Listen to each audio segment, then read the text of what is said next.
Pessoal, então boa tarde novamente. A partir desse momento, já estamos gravando, tá? E assim que terminar a gravação, eu posto na página do YouTube. Essa semana, ou até hoje, eu recebi o trabalho de vocês, o TP1. Dos que eu recebi, eu gostei muito, né? Muitos trabalhos caprichosos aí, gostei. Todos ganharam total. Até agora, quem entregou, ganhou total. Os trabalhos muito bons. Eu nem tinha a expectativa que vocês fizessem no AutoCAD. Que bom que muitos estão conseguindo fazer no CAD. Bem, o que que nós vamos ver hoje? Hoje nós temos alguns assuntos aqui teóricos e também temos alguns exercícios práticos. Alguns exercícios, temos alguma navegação de alguns sites de internet, algumas outras coisas práticas. Então agora são 14 horas e 3 minutos. Provavelmente a gente vai terminar às 15 horas. Vamos ver se a gente consegue, dentro de uma hora, então, aprender um pouquinho mais sobre projetos. Nós dissemos semana passada que um projeto de engenharia é necessário que a gente tenha uma planta topográfica. Essa planta, hoje em dia, né, pessoal, ela já está no CAD, já é uma planta digital. Até certo tempo atrás, essa planta estaria pilotada, impressa, né? E aí a gente estaria, vamos dizer, fazendo o exercício em cima de um papel. Hoje, quase na totalidade dos trabalhos de engenharia, esse desenho vai estar no AutoCAD, que é o que vocês têm feito. Então, essa planta ela tem aqui um eixo X, um eixo Y, e as cotas representam a altitude, ou cota. Nesse caso aqui são cotas. Então, esse desenho é um desenho em 3 dimensões. Apesar de parecer bidimensional, né, x, y, a terceira dimensão é dada pela curva de nível. Na semana passada, o que vocês entregaram uma revisão de escala, né? Nós obtivemos coordenadas de alguns pontos, é só interpolar o x, y dos pontos. Obtivemos também distância, né, entre pontos de forma gráfica, medindo com a régua, ou apenas usando o dist do AutoCAD. Calculamos uma área, revisamos uma fórmula chamada fórmula de Heron, calculamos um azimuth, que é o ângulo formado entre o norte e um segmento qualquer. Então foi bem uma revisão de topografia. Do que a gente aprendeu semana passada, alguma dúvida, alguma curiosidade? No question, então vamos adiante. Bem, observe, os senhores, que nós. Deixa eu fazer aqui um desenho. Nós definimos a posição de um ponto inicial, a estaca zero, e de um ponto final, aonde vocês plotaram esses pontos. Que pontos são esses? Deixa eu voltar aqui para vocês relembrarem o que eu estou dizendo. Tinha uma caderneta no TP1, onde tinha uma caderneta onde tinha o ponto inicial e o ponto PI1, ponto de inflexão 1, ponto de inflexão 2, ponto fim. Basicamente, esses pontos estão aonde? O ponto inicial ele está mais ou menos nessa região e o ponto final está mais ou menos nessa região. Vamos supor, então, que a gente quisesse fazer um caminho unindo o início ao fim. Seria um traçado, que a gente chama. Um traçado viário, ou um caminho.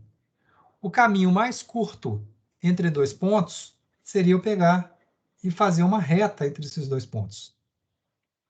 Provavelmente esse traçado, pessoal, às vezes não é o mais barato, não é o mais conveniente. Hoje nós vamos ver que esse traçado sugerido pelo professor ou pelo relevo do terreno que vai impor algumas condições, que talvez o melhor caminho ou o melhor traçado seja desviar de você descer e subir o Talweg, e provavelmente ter que fazer talvez uma ponte. Ao invés de fazer esse traçado, talvez a sugestão seria a gente seguir num caminho ir até mais ou menos nessa região, e dessa região a gente chegar no ponto de destino. Então, esse caminho é o que a gente vai discutir hoje. O que que a gente define como o melhor traçado? O melhor traçado é o mais barato? Geralmente, pessoal, numa obra de engenharia, a decisão está muito na questão da viabilidade econômica. Então, às vezes, o traçado ou o caminho em preto é muito mais barato que o traçado vermelho, mesmo sendo o traçado em vermelho, sendo mais curto. Então, às vezes, o menor não é o mais barato. É isso que eu quero dizer.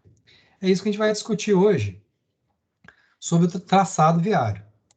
Então, vamos adiante aqui. Diz assim: uma rodovia percorre o relevo do terreno, passando por pontos de interseção. PIs são pontos onde muda a direção. Você está indo numa direção, de repente você muda a direção. Esse ponto de mudança de direção é chamado de PI, ponto de interseção, ou ponto de inflexão, mesma coisa, de modo a unir a origem ao destino, ao que denominamos de traçado da via. Veja só essa foto que tem aqui, aonde eu tenho, imagine aqui na minha mãozinha, um ponto inicial e aqui embaixo desse relevo um ponto final. É fato que eu posso pegar e fazer uma reta unindo esses dois pontos. O problema disso é que, às vezes, para o carro descer, para o veículo descer, tudo bem, mas ele vai ter que subir um dia. E essa inclinação, ou essa rampa, ou esse grade, ele fica muito acentuado. Então, às vezes, um veículo de grande porte, ele não consegue subir. Então, o que tem que ser feito muitas vezes? Desenvolver a via ou o traçado ao longo do relevo. Quer dizer, desenvolver significa você fazer uma distância maior para poder vencer o desnível. E justamente quando você tem uma distância que você desenvolve ou que você aumenta a distância, você vai descendo aos poucos. Consequentemente, você vai também subir aos poucos. Isso é o raciocínio aqui para diminuir a declividade do traçado, considerando inclusive aonde que o relevo permite fazer esse desenvolvimento. Bem, para a definição de um traçado viário, para a gente definir qual que é o caminho que a gente vai seguir, alguns elementos são necessários.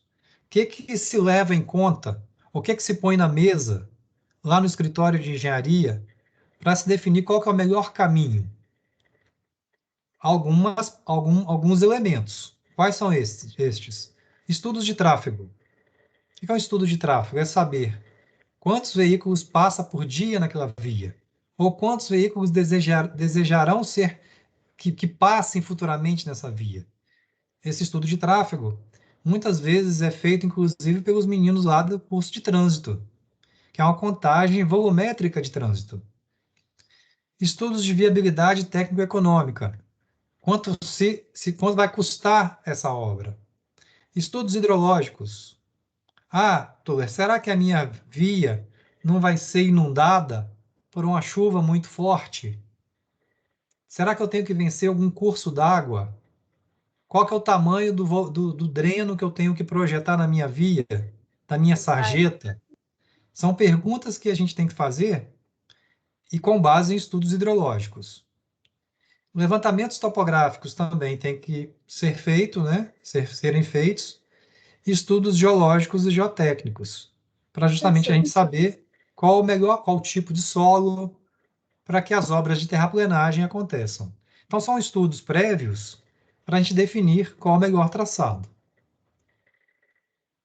Perguntas, curiosidades, vamos adiante. Pessoal, eu acho que essa parte de estudo hidrológico é a mais esquecida, né? Porque tem um monte de trincheira que muda, sendo que não era para acontecer isso, igual a Vilarinho lá. Tem a trincheira ali no Sim. shopping que, nossa senhora, toda vez que chove, inunda e não pode passar nem. Pois é, o estudo hidrológico é importante nesse sentido, para justamente saber a quantidade de pluviosidade que tem nessa determinada localidade para a gente poder projetar o sistema de drenagem, para justamente a via ela ser transitável em época de chuva, tá ok? Bem, destes elementos citados anteriormente, alguns projetos e outros documentos são construídos. Então, lá na frente, se vocês seguirem no curso, né, de estradas, trabalharem no curso, ou se forem para a área de engenharia, de transportes, ou engenharia civil, ou qualquer curso da área de construção, né, alguns projetos são construídos. Aqui na nossa disciplina, no nosso curso, a gente está aprendendo o quê? Basicamente um projeto chamado projeto geométrico, que é estudar o traçado, a gente fazer um grade, a gente vai ver mais adiante o que é isso, é a gente fazer um cálculo de uma curva tanto horizontal quanto uma curva vertical. Então, são estudos que envolvem a geometria, tá? Isso mais adiante vai ficando mais claro. Bem, que é o foco desse nosso curso. Mas existem outros projetos ou outros documentos também que devem ser construídos. Por exemplo, um projeto de terraplenagem. É muito difícil, pessoal, quando a gente for implantar uma via, seja uma rodovia, ou uma ferrovia, ou uma via urbana, que essa via seja implantada diretamente no relevo do terreno. Provavelmente vai ter que passar uma máquina, vamos dizer, conformando o terreno. Então, vai haver cortes e aterros. Vai ter uma aula nossa, um encontro mais adiante, que a gente vai discutir sobre o projeto de terraplenagem. Então, isso é um assunto que a gente vai voltar. Projeto de drenagem também é um projeto que vai ser construído. Projeto de pavimentação. Esse projeto de pavimentação vai de encontro também com um pouco do conhecimento que vocês estão aprendendo na disciplina de pavimentação. Então, vai haver para a minha via um projeto de pavimentação. Um projeto de obra de artes especiais. Ah, eu vou ter que projetar uma ponte, vou ter que projetar uma passagem em nível. Então, a gente chama projetos de obras de artes especiais. Falou assim, Arthur, mas eu como técnico de estradas, eu vou poder projetar uma ponte? Não. Isso aí já é da atribuição do engenheiro. Mas isso vai fazer parte do pacotão dos projetos da minha, da minha via. Projetos de interseções, retornos e acessos. Qualquer via, pessoal, ela sempre vai encontrar com outra via. Seja, por exemplo, uma via, pensa, por exemplo, uma via igual a 381. Provavelmente vão ter vários acessos a outros municípios que encontram nessa rodovia. Ou pensa mesmo numa via urbana, que fica mais fácil de entender. Você tem, por exemplo, a Avenida Amazonas. Você tem várias ruas que chegam na Avenida Amazonas. Bem, esses encontros são os locais com mais possibilidade de acidentes. Então, nessa localidade, nós temos que fazer um projeto de uma interseção viária, que é um trevo, é um retorno. Isso a gente também vai discutir mais adiante na aula número 9. Todavia, pessoal, vai ter que também construir um projeto de sinalização. Vai ter que sinalizar a via. Então, vão ter sinalizações que a gente chama horizontal, por exemplo, uma pintura de passagem de pedestres. É considerada uma sinalização horizontal. Já uma placa de advertência, uma placa escrito pare, por exemplo, já é uma sinalização vertical. Então, existem regras para a gente fazer o projeto completo de uma sinalização viária. Quem é craque num projeto de sinalização são os meninos lá do Técnico em Trânsito, que fazem muito projetos de sinalização urbana. Nós aqui vamos ter uma noção de fazer um projeto, de como a gente pode construir um projeto de sinalização. Tá? Um projeto de desapropriação. Essa via vai passar em terrenos de outras pessoas. Então, muitas vezes, vai ter que fazer um levantamento topográfico para justamente você indenizar essas pessoas. Você não pode cortar a rodovia em terreno de particular. Então, tem que haver um projeto próprio de desapropriação. Um projeto de instalações para operação da rodovia. Quem já passeou numa rodovia qualquer, qualquer não, em algumas, né? Vocês vão observar postos de, por exemplo, posto de pedágio. Aquele posto de pedágio, ele tem que ser projetado. Então, aqui é um exemplo. Um documento também importante que vai ser construído com isso tudo são os orçamentos. Essa obra tem um custo. Então, junto com a disciplina, por exemplo, do professor Geraldo, de produção, custos e orçamentos, todo esse projeto vai ser transformado em dinheiro, para saber quanto que vai custar futuramente a obra. Plano de execução dos serviços, quer dizer, vai ter que ter uma sequência construtiva dessa obra. Documentos para licitação, para você. Como é que funciona mais ou menos um projeto de uma via qualquer, pessoal? Vamos supor que deseja-se fazer uma via interligando dois municípios. Tem o início e tem o fim, tá? Os dois municípios são, vamos dizer, as extremidades dessa minha via. Beleza. E aí o governo, que seja municipal, estadual ou federal, como nós estamos tratando de município, pode ser o governo estadual, vai chegar e fazer o seguinte, vai fazer um anteprojeto ou um pré-projeto e vai ter uma noção de quanto vai custar essa obra, com base num traçado prévio. Então, até então, não se está se fazendo o projeto ainda. Está se fazendo uma investigação do melhor traçado. Para quê? Para ter uma noção de quanto vai custar essa obra. Aí vamos supor que chega e as pessoas que fazem isso, pessoal, são pessoas experientes, que já fizeram outros tipos de serviço desse tipo, né? As pessoas lá do DR, por exemplo, são pessoas com larga experiência nesse assunto. E aí chegam num preço, vamos supor que essa obra vai custar um número lá, vamos chutar um número qualquer, vai custar 10 milhões, vamos dizer, tá? 10 milhões. Aí ela vai fazer o seguinte, ela vai enviar um convite ou vai anunciar no site do DR e falar assim, mercado, eu estou pagando para as empresas construírem ou projetarem uma via. As empresas perguntam assim, quanto você está me pagando? Ah, o preço mínimo é 10 milhões. Bem, as empresas do mercado de Belo Horizonte, do Brasil, sabendo que existe essa necessidade, esse interesse de construir essa via, elas se candidatam para fazer parte vamos dizer, dessa licitação. Essa licitação significa o quê? Eu me habilitar ou eu me candidatar a concorrer para ganhar essa obra. Ganhar no seguinte sentido: se tem 10 empresas que querem fazer a obra, eu posso ser um engenheiro ou um técnico, pode ser um de vocês, que pode participar dessa concorrência entre essas outras 9. Quer dizer, eu sou uma empresa que estou concorrendo com as outras 9, e aí as empresas oferecem. Ah, eu ofereço fazer por 10. Aí outro fala, não, eu dou um desconto de 1 milhão, então eu ofereço fazer por 9. Então existe, vamos dizer, essa disputa em quem que vai fazer a obra. É nesse momento que eu estou dizendo aqui que tem esses documentos para a licitação da obra. É um dos documentos, é uma das fases importantes que um técnico de estradas pode estar envolvido. Intrínseco a isso, né, também tem os documentos de impacto ambiental e relatório de impacto ambiental.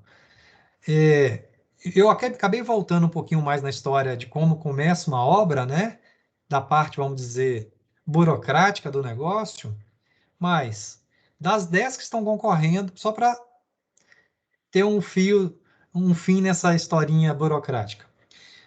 Aí o DR, vamos dizer, coloca no mercado, igual eu estava dizendo, a obra, as 10 empresas competem entre si para ver quem vai ganhar o direito de fazer essa obra.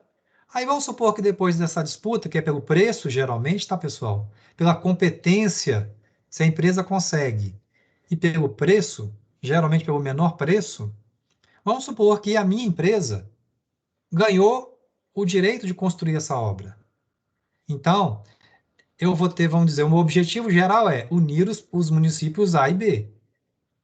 Só que aí, por trás de unir os municípios A e B, que começa muito dessa história que a gente está falando aqui, de definir o traçado, fazer o projeto de drenagem, de pavimentação, terraplenagem, é aí que nasce, dentro do escritório que vocês podem estar trabalhando, a construção desse projeto. Bem, essa é a fase, inclusive, aí, já que a gente está falando da parte burocrática, é a fase do projeto. Vai ter uma equipe de campo que vai estar fazendo o quê? A execução. Então, vocês podem estar trabalhando aqui no projeto, como vocês podem também estar em campo executando. Então, é os dois lugares que vocês futuramente podem trabalhar, ou projetando ou executando. Executar, o que que significa na questão de execução? É realmente estar lá no front, acompanhando a obra, acompanhando a terraplenagem, acompanhando a construção, resumindo, da obra. Ah, Tuller, mas eu não sei nada, eu não sei nem a parte de cá nem a parte de cá. Mas tudo ao seu tempo, né, pessoal? Tudo ao seu tempo. Vocês, como são novos, isso vai vir com o tempo. Claro, se seguirem na carreira da engenharia. Se não, que isso sirva como apenas informação importante. Cada um vai julgar o que é importante para si também, né? Bem, vou só falar uma outra última coisa para fechar esse assunto burocrático. Tem a parte de execução. Então, vamos lá. Fez o projeto, está se implantando a obra, a execução. E o DR, aquele órgão que eu disse que comprou a obra, que está pagando a obra, ele vai dizer assim: vem cá, será que a empresa está executando segundo o que eu estou querendo? E aí vai haver, por parte do DR, uma fiscalização. É o fiscal. Um de vocês também pode estar com essa camiseta. Vocês podem ser o fiscal também. Então, criou-se mais uma entidade, vamos dizer, ou mais um personagem. Então, personagens, quais são os personagens dessa história toda? Pode ser um técnico ou um engenheiro do DR, que pode ter um de vocês lá trabalhando, pode ter uma pessoa do escritório projetando, pode ter um personagem em campo executando, e o DR pode estar voltando, fiscalizando a obra. E aí as coisas estão acontecendo e gerando emprego. Eu acho que eu fui muito extenso nessa minha explicação. Se houver alguma curiosidade, diga aí.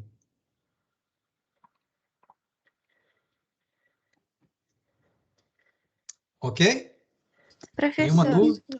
Diga. esses dias eu estava vendo que quando vão fazer viagens de avião, eles falam que como é que é? O menor percurso seria em linha reta. Só que no caso dos aviões, seria no formato da geodésia, alguma coisa desse tipo. Tem alguma relação também nas estradas? Tá.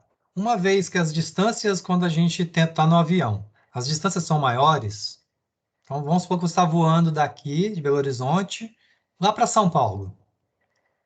Essa distância que a gente percorre, ela percorre sobre a esfericidade da Terra. Contradizendo um pouco o que os Minions falam, né? Que a Terra é plana. A Terra não é plana não, tá, pessoal? A Terra tem um formato esférico. Então, nós estamos dizendo que essa distância é considerada como uma reta. Na verdade, a gente chama de que é uma distância esférica, que é a menor distância entre dois pontos, considerando uma esfera. Então, isso é chamado distância esférica, tá? Bem, agora vamos para o caso da rodovia. Uma vez que a nossa rodovia, ela também tem distâncias grandes, vamos dizer. Uma rodovia que vai daqui de Belo Horizonte para São Paulo também. Ela também está apoiada na esfericidade da Terra. Só que, como a gente projeta em pranchas pequenas ou pequenos pedaços, cada pedaço deste vai ser considerado como uma terra plana. E nos nossos projetos, então, de estradas, essa planta que eu mostrei agora há pouco, o X, Y e cota, é considerado, para este caso, uma terra plana. Ou seja, são pequenos planos que vão sendo unidos. É como se a esfericidade fosse sendo desenvolvida numa retinha, mais uma retinha, e essas várias retas que aí desce o formato da esfericidade.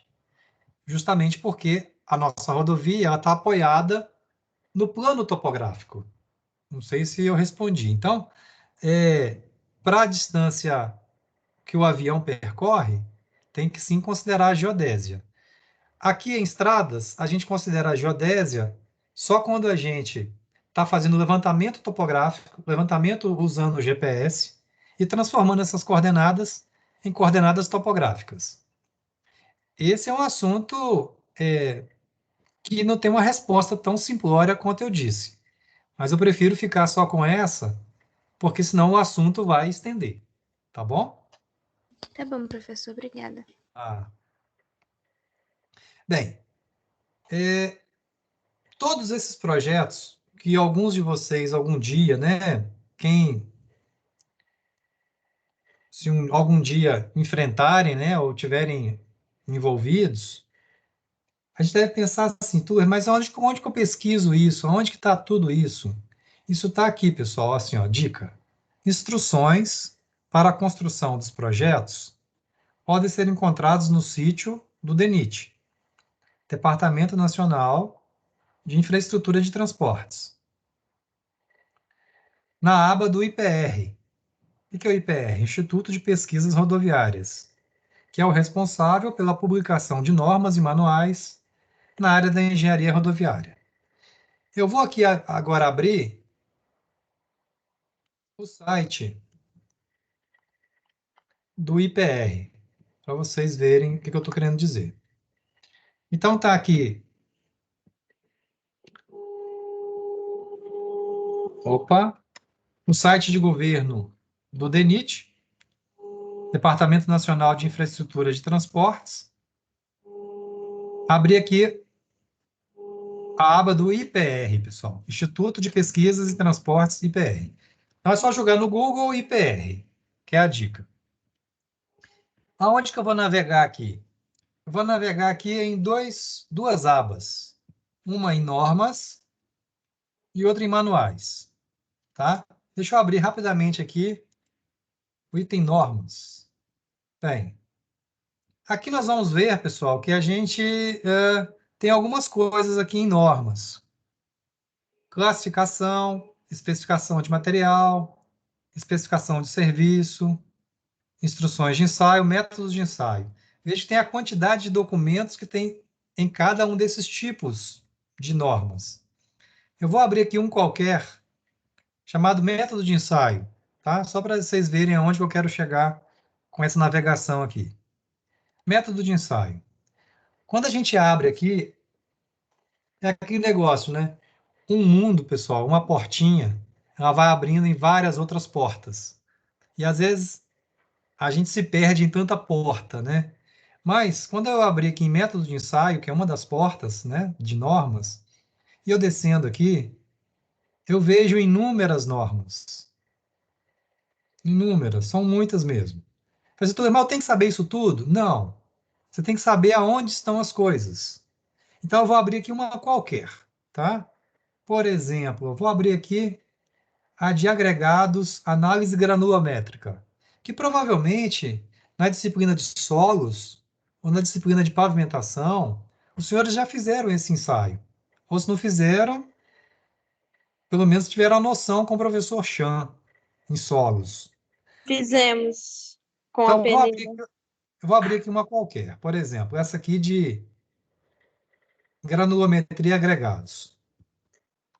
Então, pessoal, o ensaio do laboratório de solos, ele não é feito assim com a vontade do professor ou vontade do Cefet. É normatizado a nível de Minas Gerais, a nível de Brasil e a nível de mundo, às vezes.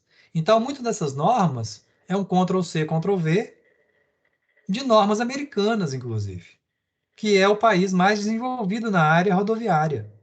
Então, quando a gente tem uma norma desse tipo aqui, agregados, análise granulométrica, O jeitão da norma é muito parecido. Tem um resumo, tem o sumário, né? Tem mostrando, por exemplo, qual que é o objetivo da norma, quais são as referências que essa norma utiliza, vem definindo alguns termos, quais os aparelhos que usam para fazer o ensaio, como é que se define a amostra, depois vem um passo a passo, como executar o ensaio e cálculos e resultados. Então, esse, vamos dizer, é o jeitão para esse ensaio. Se observarem, existem, pessoal, inúmeros ensaios, principalmente na área de pavimentação, que vocês vão estar fazendo disciplina nesse semestre.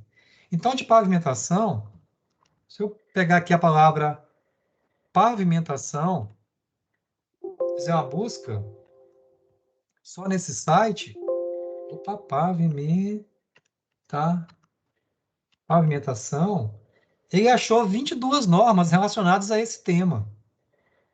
Tem um agregado artificial, pavimentação asfálticas e outras, ó. Determinação de módulo de resiliência.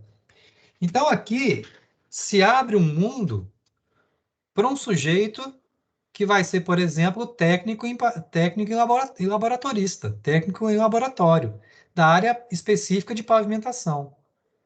Eu tenho que entender de projetos? Um pouco, mas eu tenho que entender mais de como executar esses ensaios segundo normas. Tá, entendi. Então quer dizer que isso está onde? Isso está dentro do site do IPR, na aba Normas. E, por incrível que pareça, todos os escritórios do Brasil, eles têm que seguir esse caminho. Não tem como um escritório A usar um padrão ou uma norma e o escritório B usar outro. Isso é exigência, vamos dizer, para você entrar no mercado, seguir tais normas. Eu vou agora entrar em manuais. Então, tem normas e manuais. Os manuais. Existem, pessoal, vários manuais. O que é um manual? Um manual é uma apostila, é um livro.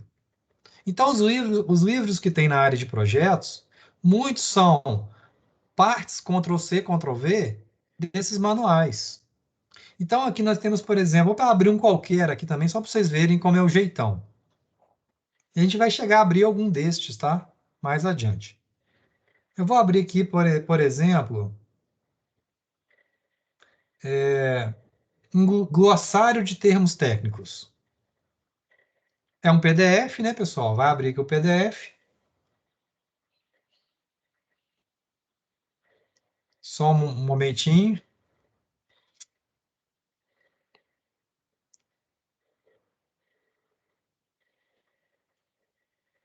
Não está carregando.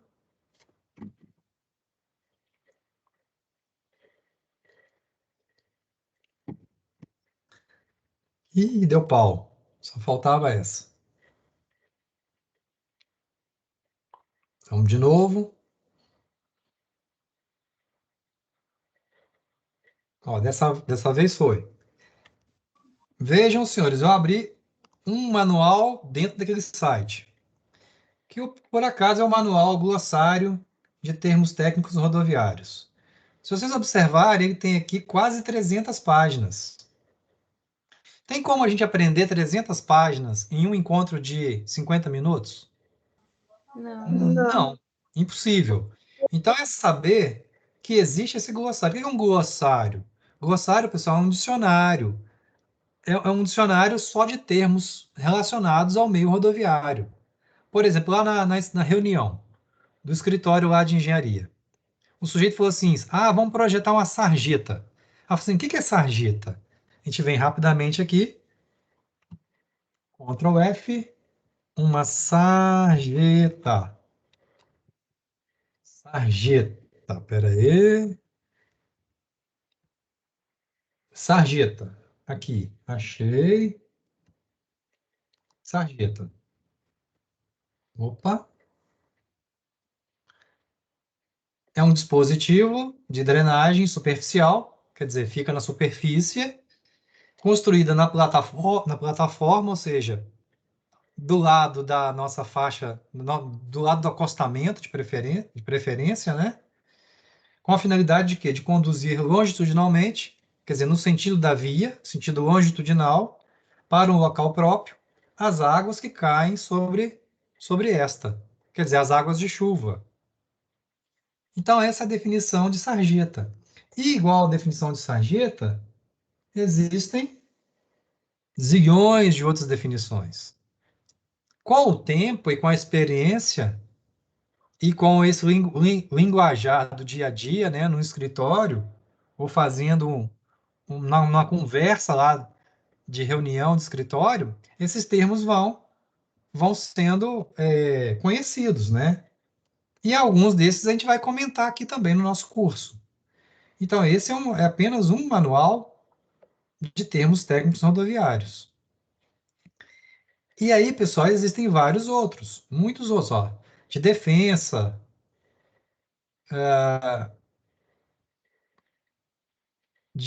por exemplo, de conservação rodoviária, de pavimentos rígidos, pavimentos de concreto, né? Um manual de pavimentação, um manual de projetos de interseções. Vou abrir esse aqui também. Vou abrir esse manual de projetos de interseções. Esse aí a gente vai dar uma navegada por este mais adiante.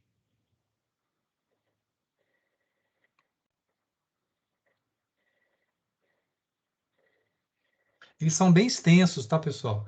E geralmente são manuais assim, não tão novos. São da década do ano 2000, por exemplo. Por que que não são tão novos? Porque a literatura referente a rodovias já é uma literatura consagrada, é conhecida. Assim, poucas coisas são novas. Então, ó, esse aqui já é extenso pra caceta, ó. 530 páginas. Esse é bem grande mesmo. Esse é de 2005. Então, pode ter, inclusive, um técnico só especialista em interseções. Quer dizer, só faz isso. É a especialidade dentro da especialidade. E assim, pessoal, que se constrói mesmo o conhecimento. Sabendo aonde existem as coisas e não precisando de decorar as coisas de bate-pronto. Alguma curiosidade do que eu conversei, do que eu disse? Professor, pregão eletrônico Diga. é o pregão eletrônico que você estava explicando aí, que a empresa mostrarem as propostas dela para o órgão público avaliar? Sim, é uma modalidade no qual as empresas podem competir entre elas, né? Um pregão eletrônico. Isso desde uma obra igual de construção de uma rodovia até para vender uma caneta para o Cefet. Por exemplo, o Cefet quer comprar caneta. Então a fala assim, o mercado, papelarias do Brasil, eu estou comprando caneta. Aí abre um pregão eletrônico, que é uma forma, né, uma plataforma digital, que as pessoas vão competir entre elas para poder vender para o Cefet. No caso, ou vender para o Estado, ou vender para o DR. O pregão eletrônico é uma modalidade que as empresas uma vão competir com as outras para fazer as obras. É uma forma também, né, pessoal, de diminuir a corrupção, né? Porque imagina num certo tempo que existiam poucas empresas, estou falando aí, vamos dizer, sei lá, 50 anos atrás, que existia, por exemplo, apenas uma empresa, Andrade Gutierrez, que construiu a Itaipu. Só ela tinha condição, ou porte, para a construção de uma usina hidrelétrica igual a Itaipu, porque é uma empresa de grande porte. E, às vezes, poderia ter corrupção na jogada. Para minimizar a corrupção, o pregão eletrônico é uma forma mais democrática, né? É uma ferramenta interessante.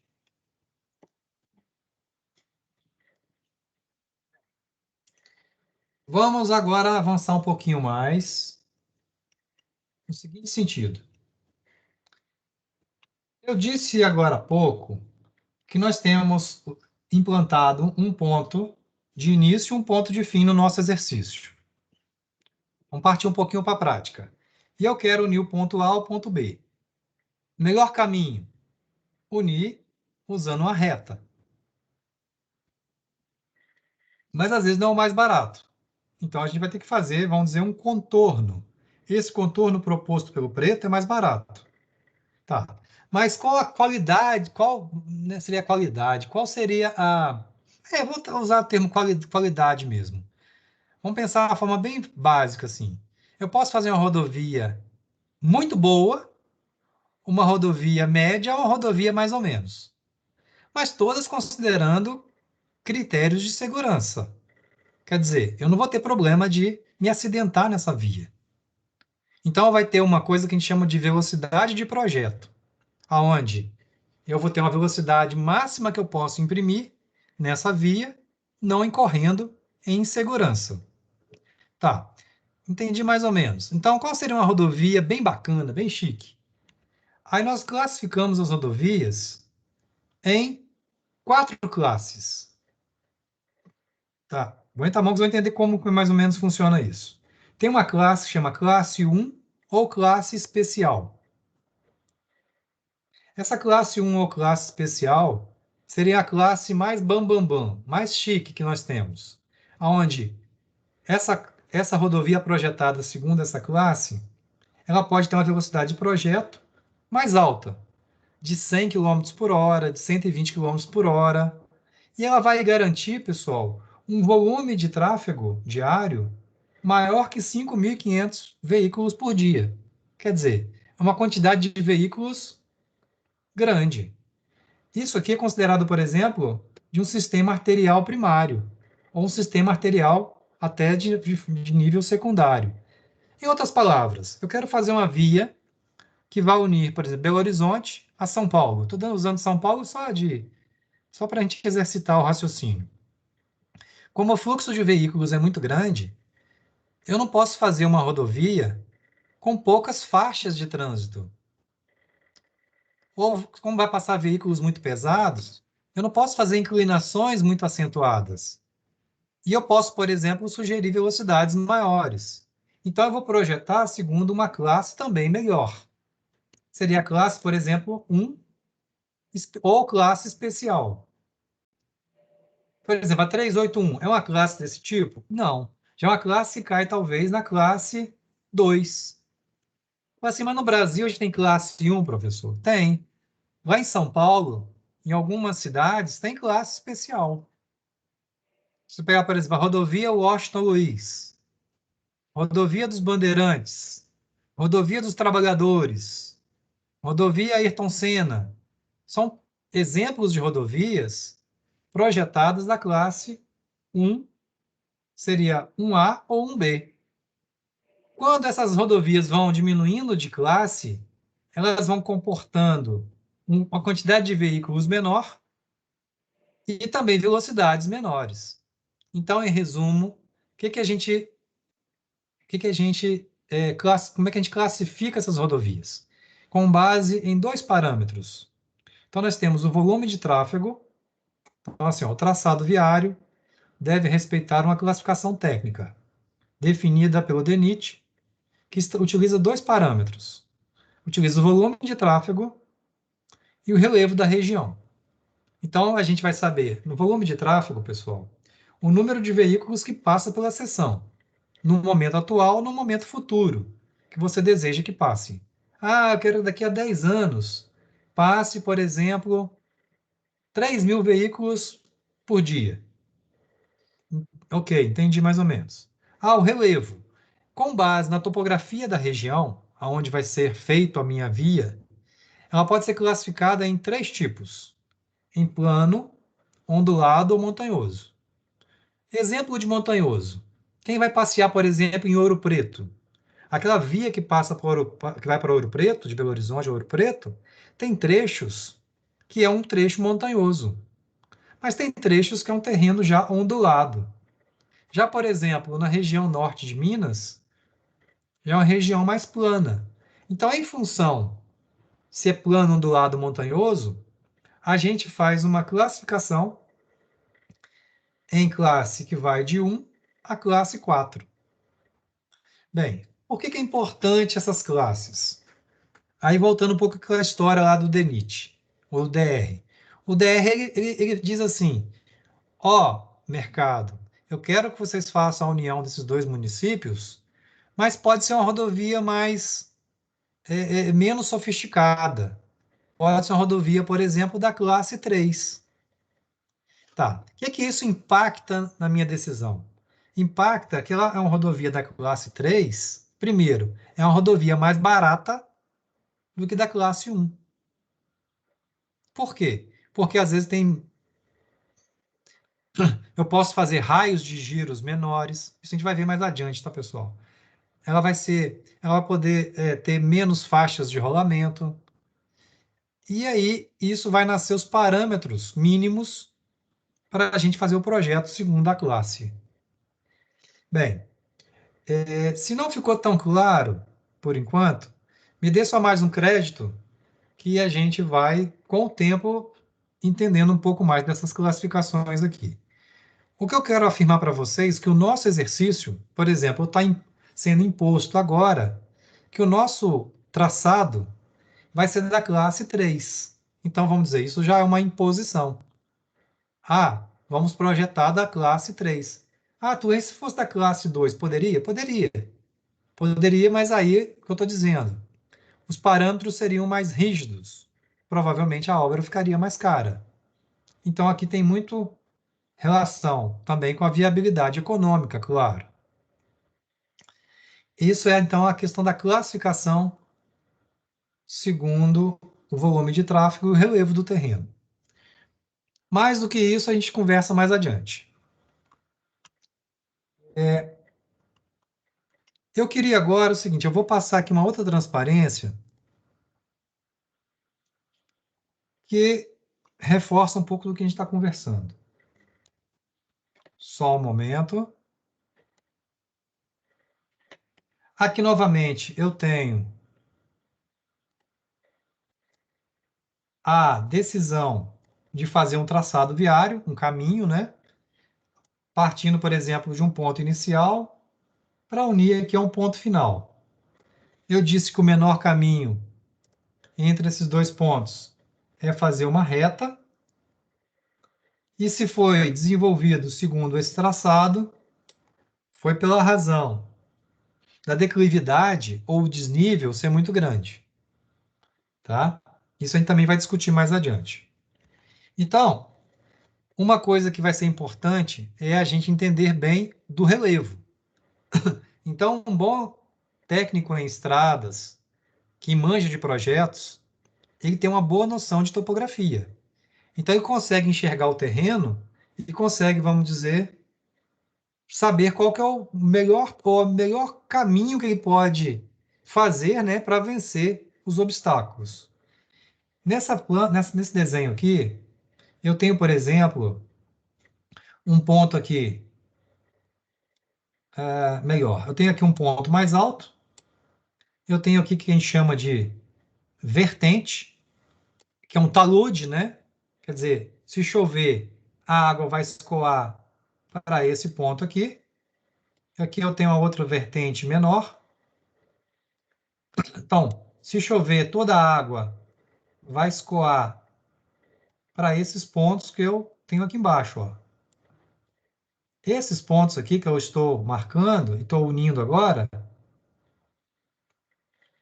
esses pontos aqui na literatura, ou esse ponto está em topografia, a união desses pontos é chamada de talveg. Tá? Isso é um talveg. Nesse talveg, geralmente tem um córrego, geralmente, se o talveg se tiver uma inclinação muito grande, pode ter uma cachoeira. Então, nós temos vias que passam em talveg. Pegar em vias urbanas, por exemplo, Belo Horizonte.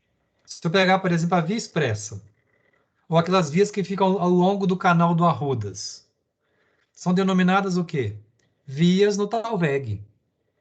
Qual que é o problema de uma via no talveg?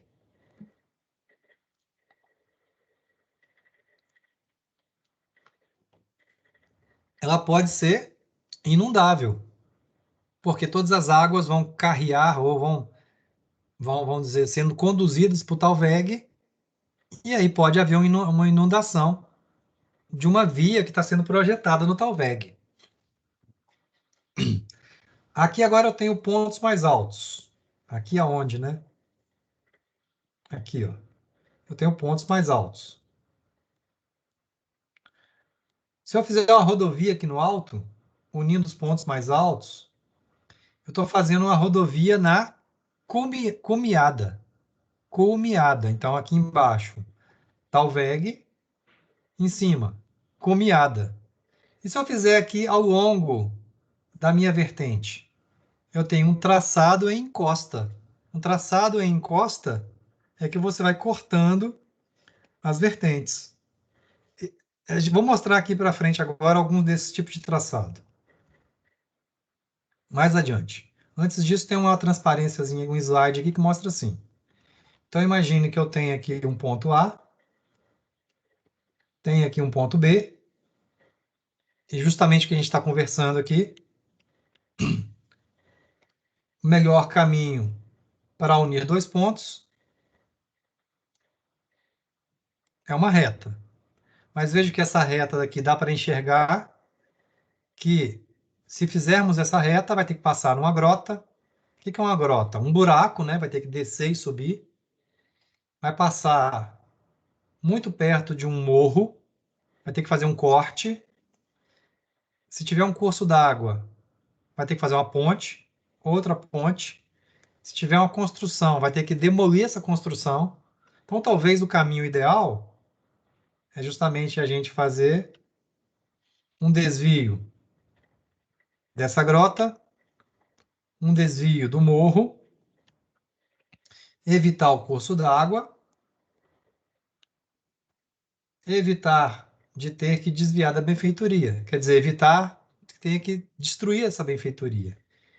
Então, está provado, às vezes, pessoal, que os acidentes do relevo determinam o melhor caminho que a gente deve seguir.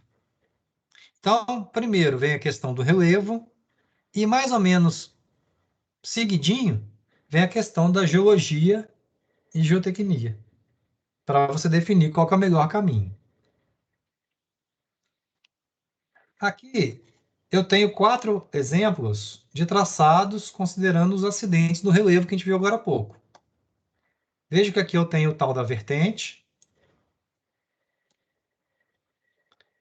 E aqui no alto eu tenho um traçado de cumeada. Acompanha os pontos mais elevados do terreno.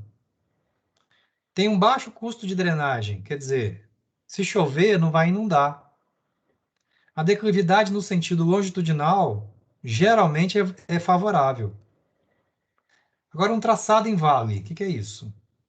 Imagine que eu tenho uma vertente, uma outra vertente. Essa rua é um traçado em vale, traçado de vale. Acompanha a superfície côncava do relevo. Assim, pessoal, côncava é como se fosse uma concavidade assim, ó, uma conchinha côncava. Geralmente, esse tipo de traçado, ou de caminho, possui pouco volume de terraplanagem, mas tem problemas de drenagem. Por quê? Porque se chover, a água vai cair, quer dizer, vai ser carreada para o ponto mais baixo. Traçado de garganta, o que é isso? Imagine que eu tenho aqui uma cadeia de montanhas, tem aqui um ponto mais baixo dessa cadeia, como se fosse a cumeada que a gente aprendeu agora há pouco, mas dessa cumeada tem um ponto que é mais baixo, que é justamente um ponto denominado garganta, para que permite você passar de uma bacia hidrográfica para outra bacia hidrográfica. Então é importante, quando você enxergar a planta, que vai unir os municípios A até o município B, aonde estão esses pontos interessantes para você passar a sua rodovia?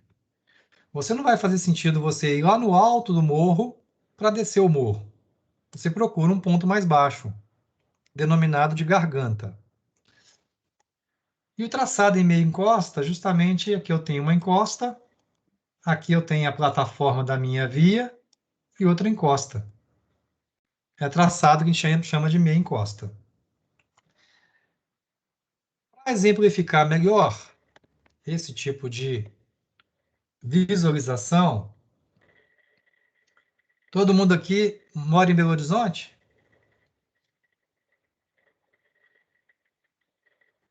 Estão Não, acordados ainda? Ou estão dormindo? Tudo Estamos bem. acordados. Então tá.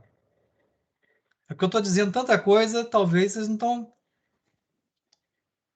Vamos lá. Eu vou dar exemplos aqui de tipos de traçado, mas considerando a via urbana. O mesmo raciocínio serve para uma via rural ou uma rodovia, tá, pessoal? Pegando aqui, por exemplo, todo mundo conhece o BH Shopping? Ou já foi no BH Shopping? Então, aqui nós temos o BH Shopping. Uhum. Né? Aqui é a Nossa Senhora do Carmo, a Avenida Nossa Senhora do Carmo, sentido centro. E aqui é a Avenida Raja, também sentido centro. E aqui é o BH Shopping. Deixa eu dar um giro aqui, assim. Eu acho que foi aí que o DENIT fez um vídeo, né? Um vídeo? É, a professora de ferrovias passou pra gente, alguma coisa assim. Ah, pode ter sido, sim. Aqui, então, veja, pessoal, eu estou descendo a Avenida Raja no sentido centro. Se vocês observarem aqui, tá em perspectiva, tá? Aqui a gente já observa um traçado em encosta. Aqui a gente observa aqui, ó. Deixa eu ver se eu pego aqui uma ferramenta, ó. Eu tenho aqui uma encosta. Aqui eu tenho uma plataforma, que é a pista, né? Encosta e declividade? Encosta é o barranco, talude. A gente não chama barranco, né? Barranco é popular. Então a gente chama de talude ou encosta. Ou vertente, tudo é sinônimo. Vertente, talude, encosta. Declividade é outra coisa, tá bom? Então, vamos lá. Talude, encosta ou vertente, todos são a mesma coisa. Aqui eu tenho a minha plataforma. Aqui eu tenho outro talude, né? Outra pista, né? E aqui outro talude. Isso aqui, no caso, é configurado, então, como um traçado, que a gente está vendo traçados, né? Em meia encosta. Bem, a proporção que eu vou descendo na minha avenida, observem os senhores que essa avenida é uma avenida encumeada. Veja que eu tenho aqui uma vertente do lado direito, do lado esquerdo. Ó. É igual a avenida também Padre Eustáquio, no bairro Padre Eustáquio. Ela não fica lá no alto? Pois é uma avenida também considerada de cumeada. É o que eu estou passando aqui, ó. Ela está no alto, ó. Ela vem, quando ela vem chegando já no centro de Belo Horizonte, aqui tem outra região em meio encosta, estão vendo? Ó? Já vai chegando na região mais plana, aí acaba a questão da cumeada. Deixa eu mostrar para vocês agora uma região, inclusive eu tive lá esse final de semana, que é a Praça do Papa. Aqui, ó. Vocês conhecem a Praça do Papa? Sim. Sim. Inclusive fiquei bem triste lá, tá?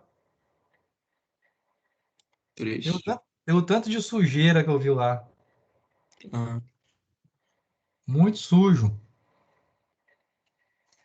Aí falta um pouquinho de eles estão querendo vender uma área vender. para fazer residência ali na serra. É Rola Moça? Qual que é o nome dessa serra? Serra do Curral. Do Curral. Eles estavam querendo lotear lá para fazer um condomínio. Não, mas aqui no caso, companheiro, é é uma praça pública, né? Então, Não, aí sim, eu tô poderia pensando. vender. Poderia, assim, vamos dizer, privatizar essa área para manter a urbanização, né? Mas lotear aqui não poderia. Então, beleza? Uhum. Então, aqui na Praça do Papa, onde tem aquelas casas chiques, mansões, coisa e tal. Inclusive aqui, ó, é a casa do governador, não sei se vocês sabiam disso. É, não sei se dá para vocês perceberem, voltando ao assunto que a gente está discutindo agora, que aqui eu tenho uma vertente, aqui eu tenho uma outra vertente, e esse traçado é um traçado em vale, né? Aonde tem essa questão da concavidade que eu comentei agora há pouco, Sim, dá para perceber. para perceber. Aqui não tem, às vezes, problema de inundação, porque é um vale alto. Então, a água bate aqui e escoa. Qual que é o problema disso? Ela vai escoando toda a vida, né, pessoal? E uma hora essa água chega aonde? Ela chega no Arrudas. Ó, cheguei no Arrudas. Ela chega no Ribeirão Arrudas, que aqui no caso não dá nem para ver que está canalizado, né? Mas ela chega aqui e essa região da rodoviária, estão vendo? A rodoviária. Aqui realmente. Oi. Essa região inunda. Mas voltando lá ao parque, ou a região lá do Parque das Mangabeiras, ou da Praça do Papa. Aqui também a gente consegue observar algumas vias em meia encosta, estão vendo? Meia encosta. Agora eu vou para o alto da Serra do Curral. Estou vendo lá no alto da serra. Vocês já foram no Parque das Mangabeiras? Quem conhece o parque? Eu já fui. Ao parque aqui, ó. Conheço. Vocês sabiam que tem aqui uma represa do lado escondido? Oquinho, né?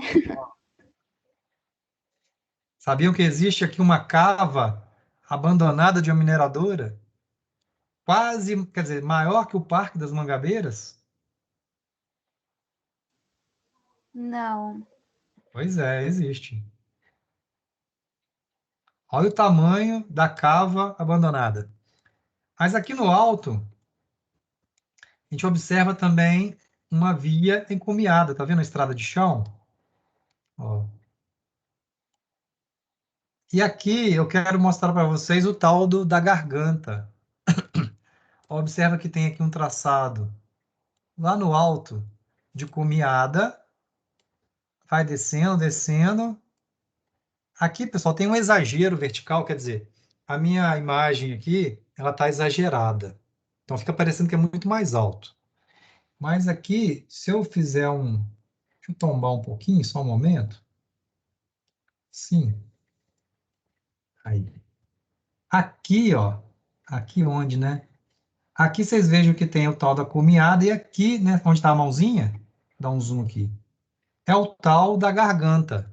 É onde é possível que essa estrada de chão que está vindo aqui, ó, ela venha, que está em traçado em meia encosta, ela consegue passar aqui dessa bacia hidrográfica para essa bacia hidrográfica. A rodovia, a via de chão saindo aqui, ó.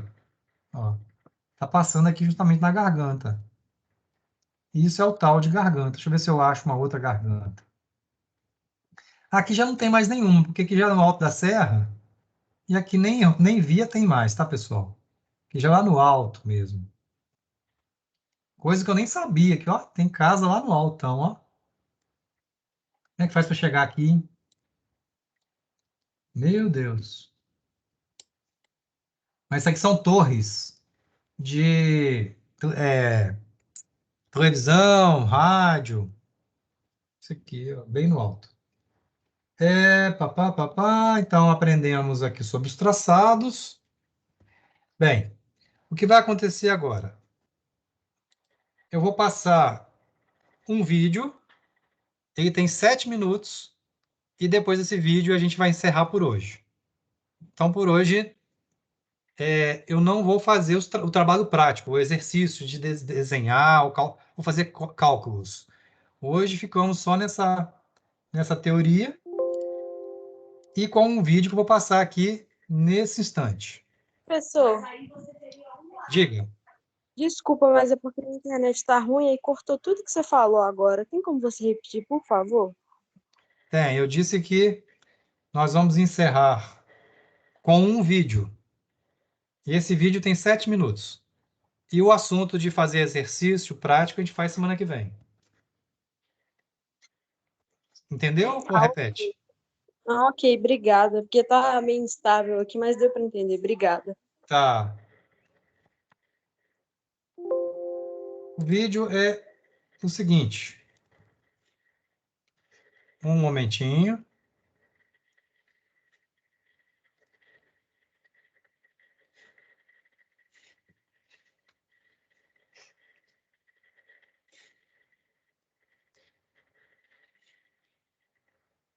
Ó, esse vídeo aqui é mais de curiosidade e também, depois que a gente terminar de ver o vídeo, nós vamos fazer uma votação aonde vai ser a nossa viagem de formatura. Vai ser numa dessas rodovias aqui que eu vou mostrar. Beleza? Vamos pegar um ônibus do Cefet. Não, professor, que legal, hein? Já anote aí qual que vai ser o nosso principal traçado de formatura. Se dá uma travadinha no vídeo, é por causa do ensino remoto. Mas eu acho que o som vai dar para ouvir. Vamos lá, vamos ver. Pegar a estrada para uma viagem pode ser sinônimo de tranquilidade e desapego, com todas as paisagens, a aventura, a descoberta de novos lugares. Porém, algumas estradas são capazes de acabar com essa tranquilidade, a não ser que você ame uma boa dose de adrenalina. No episódio de hoje, você irá conferir as 10 estradas que certamente você não gostaria de dirigir. Já deixe seu like antes de começar o vídeo. Vamos começar! Passagem do Goá, França.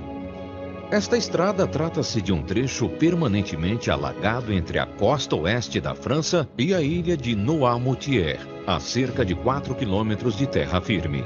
Sim, você atravessa um pedacinho do mar de carro. Essa estrada só fica exposta por 2 vezes por dia, e somente durante 1 ou 2 horas, quando a maré baixa, tornando o caminho visível e acessível ao tráfego. Pelo resto do dia, que permanece inundado por 1,3 a 4 metros de água, a estrada não pode ser utilizada. Estrada do Oceano Atlântico, Noruega. Antes que você pense, essa não é uma estrada comum. A Estrada do Oceano Atlântico possui pouco mais de 8 quilômetros de extensão e foi construída literalmente à beira-mar. Durante o percurso, os veículos passam por pequenas ilhas, Recife e 8 viadutos construídos bem no meio do Oceano Atlântico. Foi construída entre 1983 e 1989. O trecho enfrentou, durante o período em que estava em obras, um total de 12 furacões. Tudo isso devido ao fato do local contar com intensas correntes de ar que ocasionam ventos fortes. Em períodos de tempo instável, o mar chega a se chocar com a estrada em diversos pontos. Ou seja, você pode estar muito bem dirigindo e ser surpreendido por uma onda batendo na lateral do seu carro. Zojila Pass, Índia. Localizado na Índia, Zojila Pass é a rota central para as comunidades remotas e montanhosas do Himalaia. A estrada é extremamente estreita e insegura, mas não são somente suas condições físicas que a classificam como uma das mais perigosas do mundo. Outro fator que contribui para isso são os ventos violentos e fortes nevascas que muitas vezes afetam a região. Estrada do Canyon Skypers, Nova Zelândia. Essa estrada é, sem dúvida alguma, um desafio para qualquer motorista, e é até por isso que é necessária uma licença especial para dirigir por ela. A estrada é localizada em um desfiladeiro, é estreita. As pessoas dirigem rezando para não vir um carro na direção oposta, e há um rio correndo logo abaixo. Todas essas características montam um cenário bastante arriscado. Rodovia Dalton, Alasca. A rodovia Dalton, também conhecida como AK-11, é uma estrada de cascalho de 616 quilômetros de extensão e que ainda cruza lagos congelados. No inverno, a estrada acaba nos campos de petróleo no meio do mar congelado. Mesmo assim, a rodovia tem um fluxo de veículos nos meses de verão, cerca de 160 caminhões por dia, e no inverno, cerca de 250. Os condutores dividem as pistas com caminhões que transportam cargas pesadas e geram espessas nuvens de poeira e lama, que reduzem bastante a visibilidade. Não há sinal de restaurante de beira de estrada, nem postos de serviço para reabastecer ou fazer um lanchinho. Estrada de Tianmen Mountain, China. Essa estrada é conhecida também como Estrada para o Céu. Está localizada na montanha Tianmen Mountain de Yunnan, na China. Suas voltas e mais voltas certamente não são para os fracos de coração. Com um total de 99 curvas fechadas, foi construída com este número para simbolizar o céu, já que na cultura chinesa, o 9 é considerado o número de sorte, porque acreditam que o céu tem 9 palácios. No entanto, apesar dessa crença mística, esta estrada serpenteada é praticamente a mais perigosa de toda a China. Imagine só, fazer este trajeto que inicia nos 200 metros acima do nível do mar para um íngreme de 1.300 metros, passando por 99 curvas acentuadas ao longo do caminho. Estrada de Fairy Meadows, Paquistão. A estrada de Fairy Meadows, no Paquistão, é em torno da montanha Nanga Parbat, com sua modesta altura de 8.126 metros. A estrada é totalmente sem manutenção, muito estreita, íngreme e não tem pavimentação. Não foi construído também qualquer tipo de proteção para conter os carros. Algumas pessoas até dizem que a parte final da estrada só pode ser feita de bike ou a pé, pois é muito perigosa para carros. Estrada de Las Yungas, Bolívia. É considerada a estrada mais perigosa do mundo. Uma extensão de 80 quilômetros ligando as cidades de La Paz e a região de Yungas. É também uma das poucas rotas que ligam a floresta amazônica do norte do país à cidade de La Paz. Seu percurso é caracterizado por encostas íngremes e, em alguns trechos, a largura pode chegar a apenas 3 metros. Também na região, chuva, nevoeiro, lama e deslizamentos de rochas são comuns. Um dos mais famosos acidentes ocorreu em 1983, quando um ônibus saiu da estrada e mais de 100 pessoas perderam a vida. Em média por ano, são registrados 209 acidentes, com 96 mortes. Estrada no túnel Guoliang, China. Este é um túnel cavado dentro da montanha, mas que possui várias aberturas. Ele foi construído em 1972 por moradores locais e foi aberto ao público em 1º de maio de 1977 e dá acesso a uma pequena comunidade no topo da montanha. Um pequeno erro pode ser fatal, especialmente durante as estações chuvosas, onde essa estrada fica extremamente perigosa. Estamos chegando. E aí, qual dessas aí vocês vão organizar a festa de formatura? Ah, professor, pandemia, né? É difícil. Hã? Ela lá na Noruega, bate as ondas é doida. Porque ela é legal. Para mineiro, né, que gosta de praia, né? É, aquela lá eu gostei.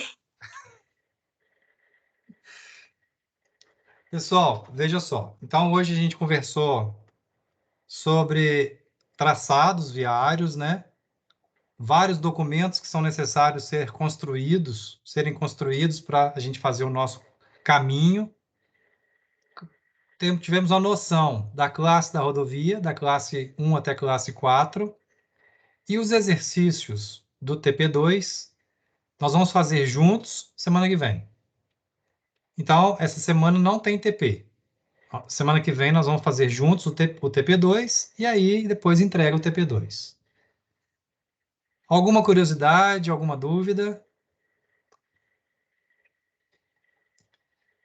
Bem, não havendo, vocês sabem onde me encontrar, né? E por hoje acabou. E eu estou postando esse nosso encontro daqui a instantes, tá bom? Então, boa semana para vocês. Você também, professor. Nossa, Tchau. Tchau, professor.